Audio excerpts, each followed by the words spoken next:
Hi, I'm Ranger Erin, and this week we're wondering about flying squirrels. Now, out here in our forests, you're much more likely to see eastern gray squirrels or even fox squirrels and chipmunks. But the southern flying squirrel is the most plentiful squirrel in Kentucky, meaning that there's more southern flying squirrels than any of our other types of squirrels. But part of the reason that we don't see them as often is that they are nocturnal. So unlike all the other squirrels that come out during the day, nocturnal means that these animals are most active at night and they really won't come out during the day. Another reason that you probably don't see them as much as some of our other types of squirrels is that they spend most of their time up in the treetops, foraging for food like insects, bird eggs, nuts, tree buds, and even a little bit of carrion. So they're fully omnivorous and they can just glide from tree to tree looking for their food and very rarely coming down to the ground.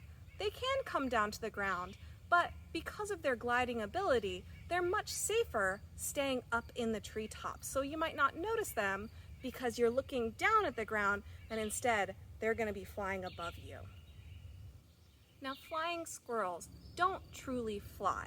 They glide, kind of like hang gliding or parachuting, and they use a special flap of skin that's from their forearm down to their back leg on both their right and their left side. So they have that flap of skin on either side, and they will launch themselves off and glide, and it's much more like controlled falling. But they're really good at this, so they can glide for 150 to 300 feet. They can even use their long flat tail behind them to switch directions so that they'll be going one direction and completely turn around and go back in that same direction.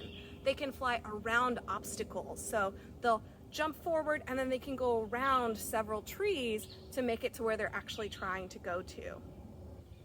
One thing that you'll notice about our flying squirrels is they have very dark eyes. So this is an adaptation for our truly nocturnal species. You'll see some types of animals that we call nocturnal actually have yellow eyes, and they're really more likely to come out in that early morning before dawn or just after dusk.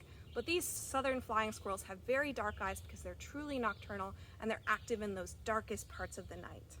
I said that we have lots and lots of these southern flying squirrels, which means that they have to really get along with each other. So they're a very social type of squirrel. They are cavity nesters, so they're not going to build the big giant eastern gray squirrel nests that you see up in trees that are made out of sticks and twigs and stuff like that. But they're actually going to use those leftover holes that are left behind by woodpeckers, and then they're going to actually share those holes with many other flying squirrels. So most of them might be their own family, but they also will invite in other people, other squirrels into their home, and they will share that. And even when they are storing food for the winter, they're going to share that with their whole group. So one large cavity nest up in a tree might have as many as 50 flying squirrels inside of it during that winter.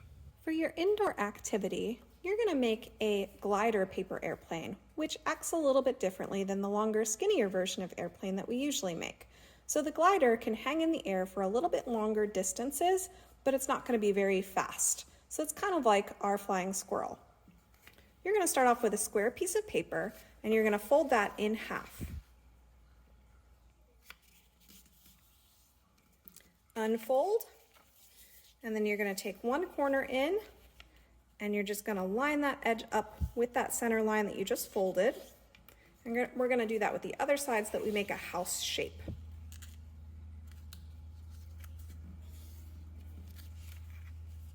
Now with that house shape, we're going to take that top point of that roof of the house and we're going to fold it down so that we've got only a little strip right here. So I've still got some on either side. I'm going to fold that. And now I'm going to take that same point and I'm going to fold it back up so that when we flip it over, we've got a really funny house shape.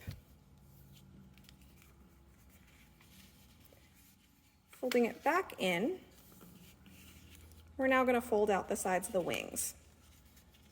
So giving a little bit of body,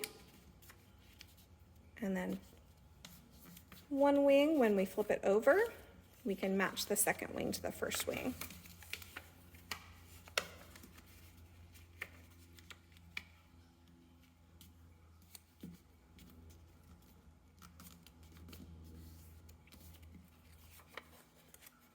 Now you can test out your glider and see how long it will fly. For your flying squirrel hike, you might decide to head out to the forest because of course these animals live up in the treetops, so you want a place where there's lots of trees, lots of places for them to live. You're going to look for those cavity nests, so big holes that are high up in the trees, and maybe you're also going to look for some food. You probably won't see any of these animals if you're going out during the day, but another thing that you may decide to do is to take a night hike around your neighborhood. So someplace where there are a few trees around. You should bring a flashlight with you, but try not to use it unless you absolutely need it. So that way your eyes can adjust to the dark. And then see if you can notice that there's movement going from tree to tree. And watch your step, so make sure that you are also looking at the ground, but definitely look up. And a third option, if you're trying to spot these animals, again at night, go ahead and stake out a bird feeder near some trees. So these southern flying squirrels like to visit those bird feeders just like their daytime cousins, the eastern gray squirrel. Go ahead and watch that bird feeder at night and see if one of those flying squirrels doesn't just glide down and grab onto that bird feeder and try and eat a little bit of that bird seed. Thanks for joining me. I'll see you all next time.